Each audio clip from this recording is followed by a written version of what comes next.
हरे कृष्णा, जय श्री हरि, जय बृहस्पति देव। प्रिय श्रोतागण, आज बृहस्पतिवार के दिन सुनेंगे बृहस्पतिवार संपूर्ण व्रत कथा। इस कथा को पठन तथा श्रवण मात्र से भक्त के सभी मनोकामनाएं पूर्ण होती हैं, घर में सुख समृद्धि का वास होता है। तो आइए पूरी श्रद्धा और भक्ति के साथ सुनते हैं बृहस्पतिवार संपूर्ण व्रत कथा। तो प्रेम से बोलिए बृहस्पति भगवान की जय। जय श्री हरि। पौराणिक कथा के अनुसार प्राचीन समय की बात है। भारतवर्ष में एक राजा राज्य करता था। वो बड़ा ही प्रतापी और दानी था। वह नित्य प्रति मंदिर में भगवत दर्शन करने के लिए जाता और ब्राह्मणों और गुरु की सेवा किया करता। उसके द्वार से कोई भी याचक निराश होकर नहीं लौटता। वह प्रत्येक गुरुवार को व्रत रखता एवं पूजन करता, गरीबों की सहायता करता। परंतु यह सब बातें उसकी रानी को बिल्कुल अच्छी नहीं लगती थी। वह न तो व्रत करती और न ही किसी को एक भी पैसा दान में देती थी। वह राजा से भी ऐसा करने को मना किया करती थी। एक समय की बात है, राजा शिकार खेलने के लिए वन को चले गए। घर पर रानी और दासी थी। उस समय गुरु बृहस्पति साधु का रूप धारण करके राजा के दरवाजे पर भिक्षा मांगने के लिए आए। साधु ने रानी से भिक्षा मांगी तो वह कहने लगी, हे साधु महाराज, मैं इस दान पुण्य से तंग आ गई हूँ।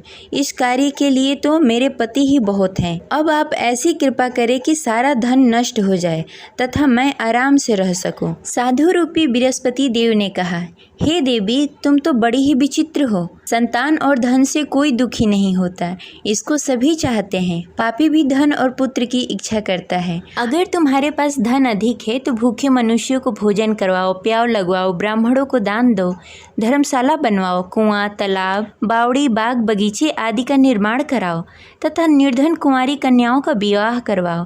साथ ही यज्ञ करो। इस प्रकार के कर्मों से आपके कुल का और आपका नाम परलोक में भी सार्थक होगा एवं तुम्हें स्वर्ग की प्राप्ति होगी। परंतु रानी साधु की इन बातों से खुश नहीं हुई।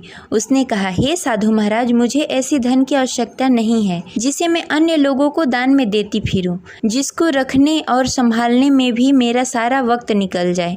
साधु ने कहा, हे देवी, यदि तुम्हारी ऐसी ही इच्छा है तो जैसा मैं तुम्हें बताता हूँ वैसा करना। बृहस्पतिवार के दिन आंगन को गोबर से लीपना और अपने केशों को पीली मिट्टी से धोना। केशों को धोते समय स्नान करना। राजा से कहना कि वो हजामत कराए। भोजन में मांस मदिरा खाना, कपड़े धोबी को धोने के लिए देना। इस प्रकार 7 बृहस्पतिवार को करने से तुम्हारा सारा धन नष्ट हो जाएगा। यह कहकर साधु महाराज रूपी बृहस्पति देव अंतर्ध्यान हो गए। रानी ने साधु के कहने के अनुसार 7 बृहस्पतिवार तक वैसा ही करने का विचार किया। साधु के बताए हुए कार्य करते हुए केवल 3 ही बृहस्पतिवार बीते कि उसकी सारी संपत्ति नष्ट हो गई। भोजन के लिए भी 2 समय परिवार तरसने लगा तथा सांसारिक भोगों से दुखी रहने लगा। तब राजा रानी से कहने लगा कि हे रानी, तुम यहाँ पर रहो, मैं दूसरे देश जा रहा हूँ। क्योंकि यहाँ पर मुझे सभी मनुष्य जानते हैं, इसलिए मैं यहाँ कोई कार्य नहीं कर सकता। मैं अब परदेश जा रहा हूँ, वहाँ कोई काम धंधा करूँगा, शायद हमारे भाग्य बदल जाए।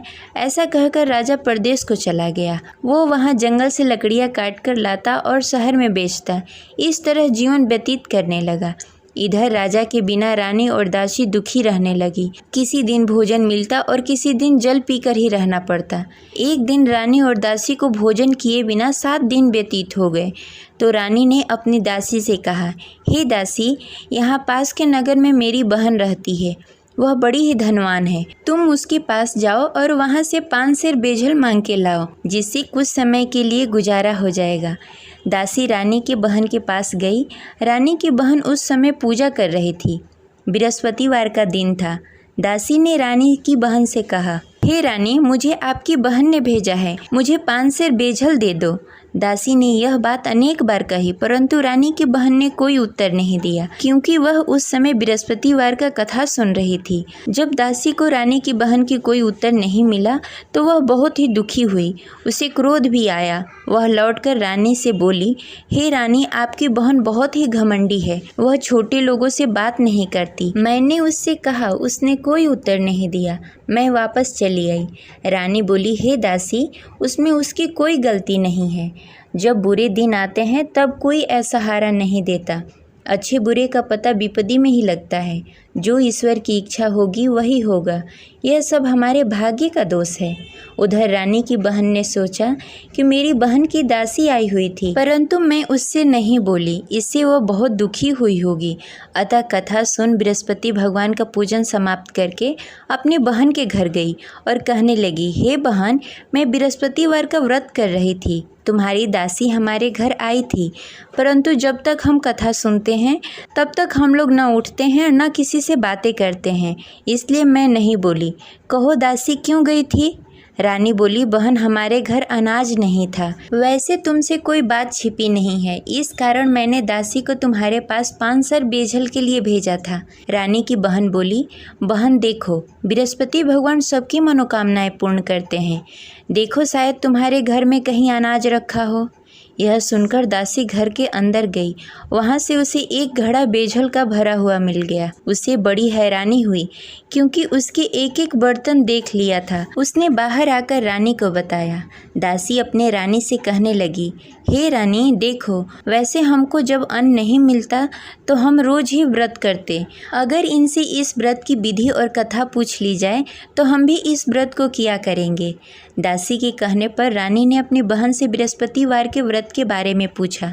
उसकी बहन ने बताया, हे रानी बहन, बृहस्पतिवार को सूर्योदय से पूर्व उठकर स्नान आदि से निवृत्त होकर बृहस्पतिवार का व्रत करना चाहिए, लेकिन उस दिन सिर नहीं धोना चाहिए। बृहस्पतिवार के व्रत में चने की दाल और मुनक्के से विष्णु भगवान और केले के वृक्ष की जड़ की पूजन करनी चाहिए तथा दीपक जलाएं।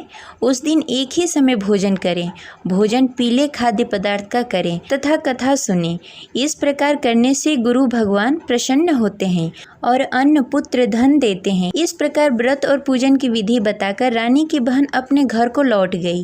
रानी और दासी दोनों ने ही निश्चय किया कि वे बृहस्पति भगवान का पूजन जरूर करेंगी।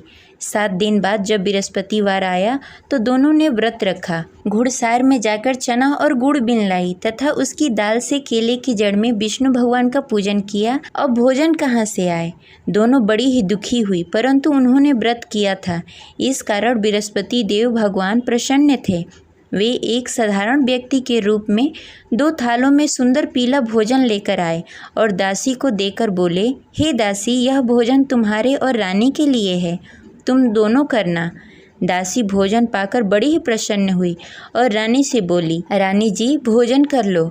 रानी को भोजन आने के बारे में कुछ पता नहीं था, इसलिए वह दासी से बोली, जा तू ही भोजन कर ले, क्योंकि तू हमारी व्यर्थ में हंसी उड़ाती है। दासी बोली, एक व्यक्ति अभी भोजन देकर गए हैं। रानी कहने लगी, वह भोजन तेरे लिए दे गए होंगे, तू ही भोजन कर ले। दासी ने कहा, वह व्यक्ति हम दोनों के लिए भोजन की थाली लेकर आए हैं, इसलिए मैं और आप दोनों ही साथ भोजन करेंगी।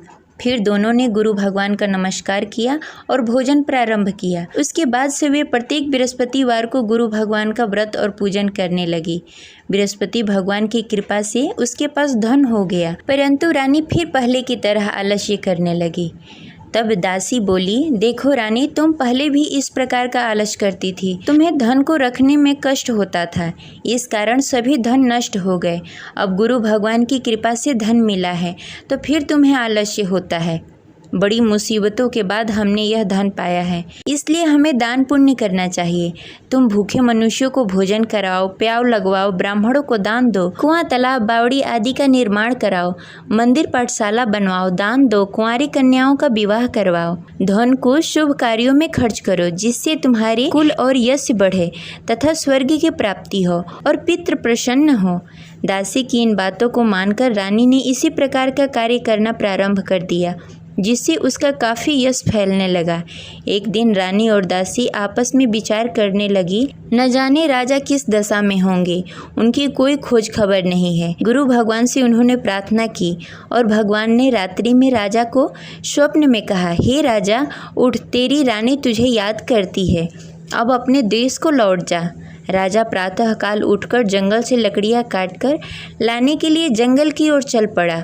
जंगल में गुजरते हुए वह सोचने लगा, रानी की गलती से कितने दुख भोगने पड़े। राजपाट छोड़कर जंगल में आकर रहना पड़ा।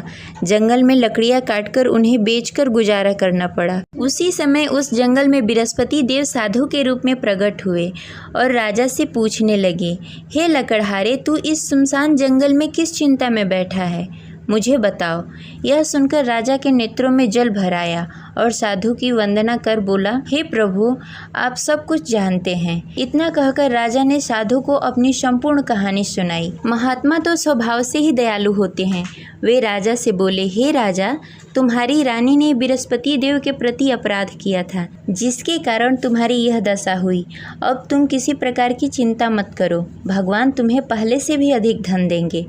देखो, तुम्हारी पत्नी ने बृहस्पतिवार का व्रत करना प्रारंभ कर दिया है। अब तुम भी बृहस्पतिवार के दिन व्रत रखो। चने की दाल और गुड़ जल के लोटे में डालकर केले के पत्ते में विष्णु भगवान का पूजन करो। फिर कथा कहो या सुनो, भगवान तुम्हारी सब मनोकामनाएं पूर्ण करेंगे। साधु को प्रसन्न देखकर राजा बोला, हे प्रभु, मुझे लकड़ी बेचकर इतना पैसा भी नहीं बचता जिससे भोजन करने के उपरांत कुछ बचा सकूं। मैंने रात्रि में अपनी रानी को व्याकुल देखा। मेरे पास कोई साधन नहीं जिससे समाचार जान सकूं। फिर मैं बृहस्पतिवार की कौन सी कहानी कहूं या सुनूं, मुझको तो कुछ भी मालूम नहीं है। साधु ने कहा, हे राजा, तुम किसी बात की चिंता मत करो। बृहस्पतिवार के दिन तुम रोजाना की तरह लकड़ियाँ लेकर शहर जाओ। तुम्हें रोज से दुगना धन प्राप्त होगा, जिससे तुम भली भांति भोजन कर लोगे तथा बृहस्पति देव की पूजा सामग्री भी लेकर आओगे। बृहस्पति देव की कथा इस प्रकार है। प्राचीन काल में एक बहुत ही निर्धन ब्राह्मण था। उसके घर में कोई संतान नहीं थी। वह नित्य प्रति पूजा पाठ करता, परंतु उसकी स्त्री बहुत ही मलिनता के साथ रहती। वह न स्नान करती, न ही किसी देवता का पूजन करती। प्रातःकाल उठते ही सर्वप्रथम भोजन करती, बाद में कोई अन्य कार्य करती। ब्राह्मण देवता बहुत ही दुखी रहते थे। पत्नी को बहुत समझाते, किंतु उसका कोई परिणाम नहीं निकलता। भगवान की अनुकंपा से एक समय ब्राह्मण की पत्नी गर्भवती हुई और 10वें महीने एक सुंदर कन्या को जन्म दिया। निर्धन ब्राह्मण कन्या के जन्म से बहुत दुखी हुआ। धीरे धीरे ब्राह्मण की कन्या बड़ी होने लगी। बचपन से ही उस कन्या की रुचि भगवान विष्णु की पूजा में थी। वह प्रातः उठती, स्नान ध्यान करती, उसके बाद भगवान विष्णु की पूजा करती और मंदिर में जाती। बृहस्पतिवार को व्रत करके विधि विधान पूर्वक पूजा पाठ करती। पूजा पाठ के बाद वह पढ़ने के लिए पाठशाला जाती। घर से चलते समय वह मुट्ठी भर जौ साथ में लेकर जाती और पाठशाला के रास्ते में थोड़ी थोड़ी जौ गिराते जाती। जब पाठशाला से लौटकर आती, जौ के दाने सोने में बदल जाते। लड़की सभी सोने के दाने बीन लाती। एक दिन जब वह सोने के दानों को साफ कर रही थी, तो उसकी माँ ने कहा, बेटी, सोने के दाने साफ करने के लिए सोने का सूप भी होना चाहिए। अगले दिन बृहस्पतिवार था। उसने भगवान बृहस्पति देव की पूजा करते हुए प्रार्थना की, हे भगवान, यदि मैंने आपका व्रत विधि विधान से किया हो तो मुझे सोने का सूप दे दो। भगवान बृहस्पति देव ने उसकी मनोकामना पूरी करने का वचन दिया। पाठशाला से लौटते समय उसने रास्ते में सोने का सूप पड़ा हुआ मिला। घर लौटकर सोने का सूप अपनी माँ को दिखाकर वह सोने के दाने साफ करने लगी। उसी समय नगर का राजकुमार उसके घर के पास से गुजर रहा था। उस सुंदर लड़की को सोने के सूप में जौ साफ करते देख राजकुमार उस पर मोहित हो गया। राजकुमार ने अपने पिता से उस लड़की से विवाह करने की इच्छा प्रकट की। तो राजा ने ब्राह्मण को महल में बुलाकर राजकुमार से उसकी लड़की के विवाह की बात कही। ब्राह्मण तैयार हो गया। धूमधाम से उस लड़की का विवाह राजकुमार से हो गया। दुल्हन बनकर ब्राह्मण की लड़की महल में चली गई। लड़की के चले जाने से ब्राह्मण फिर से निर्धन हो गया। उसे कई कई दिनों तक बिना भोजन के रहना पड़ा। बहुत दुखी होकर ब्राह्मण एक दिन अपने लड़की के पास गया। अपने पिता से निर्धनता का समाचार सुनकर उसे बहुत सारा धन देकर पिता को विदा किया। उस धन से ब्राह्मण का कुछ दिनों तक आराम से गुजारा हुआ, लेकिन जल्द ही फिर भूखों मरने की हालत हो गई। ब्राह्मण अपनी लड़की से धन लेने के लिए फिर महल में पहुंचा। लड़की ने पिता की बुरी हालत देखकर कहा, पिताजी, आखिर आप कब तक मुझसे धन लेकर जीवन व्यतीत करेंगे?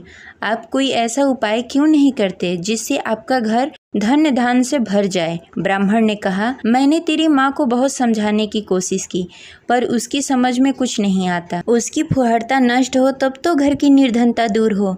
तब कुछ सोचकर लड़की ने पिता से कहा, पिताजी, आप कुछ दिनों के लिए माँ को मेरे पास छोड़ जाओ। तब कुछ सोचकर ब्राह्मण ने पत्नी को लड़की के पास महल में छोड़ दिया। लड़की ने अपनी माँ से कहा, माँ तुम कल प्रातः उठकर स्नान आदि करके भगवान विष्णु की पूजा करना। पूजा करने से तुम्हारी निर्धनता अवश्य दूर हो जाएगी। लेकिन उसकी माँ ने उसकी कोई बात नहीं मानी। तब क्रोधित होकर लड़की ने अपनी माँ को एक कक्ष में बंद कर दिया। सूर्योदय के समय माँ को उठाकर जबरदस्ती उसे स्नान आदि करवाया। फिर मंदिर में ले जाकर भगवान बृहस्पति देव की पूजा करवाई। कुछ दिनों तक ऐसा करने से माँ की बुद्धि में कुछ परिवर्तन हुआ और वह स्वयं बृहस्पतिवार का व्रत रखने लगी। उसके व्रत करने से ब्राह्मण के घर की निर्धनता दूर हो गई और भगवान विष्णु की अनुकंपा हुई और दोनों पति पत्नी धन संपत्ति पाकर आनंद पूर्वक जीवन व्यतीत करते हुए विष्णु धाम को चले गए। लकड़हारा बने राजा ने उस साधु से भगवान विष्णु देव की यह कथा सुनकर बृहस्पतिवार का व्रत करना शुरू कर दिया और भगवान विष्णु की पूजा करने लगा। उस दिन से उसकी सभी क्लेश दूर हो गए। लेकिन अगले बृहस्पतिवार को कामकाज में अधिक व्यस्त होने के कारण उसने भगवान बृहस्पति देव का व्रत नहीं किया। भगवान बृहस्पति देव लकड़हारे से क्रोधित हो गए और उसे भूल की सजा दी। उस दिन नगर के राजा ने नगर में घोषणा करके सबको सूचित किया कि प्रत्येक नागरिक मेरे महल में भोजन करने आए। जो नहीं आएगा उसे अपराधी मानकर भारी दंड दिया जाएगा। लकड़हारा बने राजा ने उस नगर के राजा की घोषणा तो सुनी, लेकिन जंगल से लकड़ी काटकर लाने और उसे बेचने में देरी हो जाने के कारण वह समय पर महल में भोजन करने नहीं पहुंच सका। अतः राजा के सैनिक लकड़हारे को पकड़कर महल में ले गए। राजा ने उसे महल के एक कक्ष में बैठाकर भोजन कराया। उस कक्ष में एक खुट्टी पर रानी का सोने का हार लटका हुआ था। लकड़हारा अकेला उस कक्ष में भोजन कर रहा था। तभी उसने एक आश्चर्यजनक घटना देखी। देखते ही देखते वह खुटी हार को निगल गई। थोड़ी देर बाद जब राजा ने हार को गायब देखा तो लकड़हारे को कारावास में डाल दिया। लकड़हारा मन ही मन अपने भाग्य को कोसने लगा। तभी उसे जंगल में मिले साधु का स्मरण हुआ। थोड़ी देर में भगवान बृहस्पति देव सन्यासी के रूप में उसके सामने प्रकट हुए और कहा, हे लकड़हारे, तूने भगवान बृहस्पति देव की पूजा नहीं की, इसी कारण तुम्हें कष्ट हो रहा है। लेकिन अब चिंता मत करो, बृहस्पतिवार के दिन कारागार के दरवाजे पर तुम्हें कुछ पैसे पड़े हुए मिलेंगे। उन पैसों से भगवान बृहस्पति देव का व्रत करके उनकी पूजा करोगे तो तुम्हारे सारे दुख दूर हो जाएंगे। फिर बृहस्पतिवार के दिन दरवाजे पर पड़े पैसे राजा को मिले, जिससे उसने चने की दाल, गुड़, मुनक्का मंगाकर भगवान बृहस्पति देव की कथा कही और व्रत किया, जिससे भगवान बृहस्पति देव प्रसन्न होकर उस नगर के राजा को स्वप्न में लकड़हारे को मुक्त करने को कहा। सुबह राजा ने आकर अपने कक्ष में देखा कि खूंटी पर हार टंगा हुआ है। राजा ने लकड़हारे को मुक्त कर दिया, उसे धन और आभूषण देकर विदा किया। लकड़हारा बना राजा उस नगर से चलकर अपने नगर की तरफ चल दिया। जब राजा अपने नगर में पहुंचा तो उसने देखा उस नगर में कुएं, धर्मशाला, बाग बगीचे देखकर बहुत प्रसन्न हुआ। राजा ने किसी से पूछा, ये कुएं धर्मशाला किसने बनवाए? सबने उसे बताया कि ये सब रानी और दासी ने बनवाए हैं। राजा जब महल में पहुंचे तो रानी ने उनका भव्य स्वागत किया। तब राजा ने निश्चय किया कि सप्ताह में एक बार तो सभी बृहस्पतिवार का व्रत तथा पूजन कर सकते हैं, परंतु मैं प्रतिदिन व्रत किया करूँगा तथा दिन में 3 बार कथा कहूँगा। अब राजा हर समय दुपट्टे में चने की दाल बांधकर रखते तथा दिन में 3 बार बृहस्पतिवार का कथा कहते।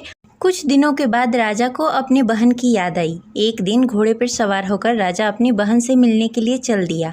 अभी राजा नगर के बाहर ही पहुंचा था कि उसने देखा कि कुछ लोग एक 100 को ले जा रहे हैं। राजा को स्मरण हुआ कि आज उसने किसी को बृहस्पतिवार का व्रत कथा नहीं सुनाया। राजा ने उन लोगों से रोककर कहा, भाइयों, आप 100 ले जाने से पहले मुझसे बृहस्पतिवार का कथा सुन लो। लोगों ने राजा पर क्रोधित होते हुए कहा, तुम पागल तो नहीं हो? लेकिन कुछ बड़े बुजुर्ग लोगों ने कहा, अच्छा भाई, तुम साथ में चलते चलते अपनी कथा भी सुनाते रहो। राजा ने चलते चलते आधी ही कथा सुनाई थी कि 100 हिलने लगा। राजा की पूरी कथा समाप्त होते ही 100 उठकर बैठ गया। लोगों ने हैरानी से दांतों तले उंगली दबाई और अगले बृहस्पतिवार को भगवान बृहस्पति देव का व्रत करने व कथा सुनने का निश्चय कर लिया। अब घोड़े पर सवार होकर राजा चलते हुए एक किसान के पास पहुंचा। किसान अपने खेत में हल चला रहा था। राजा ने कहा, अरे भाई, मुझसे बृहस्पतिवार का कथा सुन लो। किसान झुंझलाकर बोला, अरे भाई, देख नहीं रहे, जितनी देर मैं तुम्हारी कथा सुनूंगा उतनी देर में तो पूरी खेत में हल चला लूंगा। राजा निराश होकर चला गया। तभी किसान का बैल लड़खड़ा के गिर गया और किसान के पेट में भी जोरों से दर्द होने लगा। जब उसकी पत्नी वहां आई तब उसने पूछा कि क्या हुआ। किसान ने घुड़सवार की पूरी कहानी सुनाई कि पत्नी दौड़ती हुई राजा के पास पहुंची और हाथ जोड़कर बोली, भैया मैं तुम्हारी कथा सुनने के लिए तैयार हूँ। राजा ने उसके साथ खेत पर पहुंचकर बृहस्पतिवार की कथा सुनाई। तभी बैल भी उठकर खड़ा हो गया और किसान के पेट का दर्द भी तुरंत ठीक हो गया। राजा वहां से अपने घोड़े पर सवार होकर अपने बहन के घर पहुंचा। तब राजा की वहां बहुत आव भगत हुई। अगले दिन सुबह उठकर राजा ने देखा घर के सभी लोग भोजन कर रहे हैं। किसी भूखे को बृहस्पतिवार का कथा सुनाए बिना राजा कभी भोजन नहीं करता था। उसने बहन से कहा, बहन क्या घर में कोई ऐसा व्यक्ति है जिसने भोजन नहीं किया हो? उसकी बहन ने बोला, भैया हमारे घर तो क्या, आपको पूरे नगर में कोई ऐसा व्यक्ति नहीं मिलेगा जिसने सुबह सुबह भोजन नहीं किया हो। तब राजा ने बहन के घर से निकलकर उस नगर में बिना भोजन किए हुए व्यक्ति की तलाश करनी शुरू की। एक गडेरिये के घर में उसका बेटा बीमार होने के कारण भूखा रह गया था। राजा ने उसको जाकर बृहस्पतिवार का कथा सुनाया। कथा सुनते सुनते गडेरिये के बेटे की बीमारी भी ठीक हो गई। सबने राजा की बहुत प्रशंसा की। एक दिन राजा ने अपनी बहन से कहा, बहन अब हम अपने घर जाना चाहते हैं, तुम भी हमारे साथ चलो, कुछ दिन वहाँ रहकर लौट कर आना। राजा की बहन ने अपनी सास से पूछा तो सास ने ताने देते हुए कहा, बहू मायके जाना हो तो अकेली जाना, मेरे पोतों को लेकर नहीं जाना। तुम्हारे भाई की कोई संतान नहीं है, कहीं तुम्हारी भाभी मेरे पोतों को भी जादू टोना न कर दे। दूसरे कक्ष में बहन की सास की बातें सुनकर राजा दुखी मन से अकेले ही अपने नगर को लौट गया। रानी ने राजा से कहा, आप तो अपनी बहन को साथ लाने गए थे, फिर बहन को साथ क्यों नहीं लेकर आए? तब राजा ने दुखी होते हुए कहा, रानी हम निसंतान हैं, इसलिए कोई हमारे घर आना पसंद नहीं करता। रानी ने राजा को समझाते हुए कहा, मैं बृहस्पति देव ने सब कुछ दिया है, अब भगवान बृहस्पति देव हमें संतान भी अवश्य देंगे। बृहस्पतिवार को विधि पूर्वक व्रत करते हुए राजा और रानी ने भगवान बृहस्पति देव से संतान के लिए प्रार्थना की। कुछ दिनों के बाद ही रानी गर्भवती हो गई।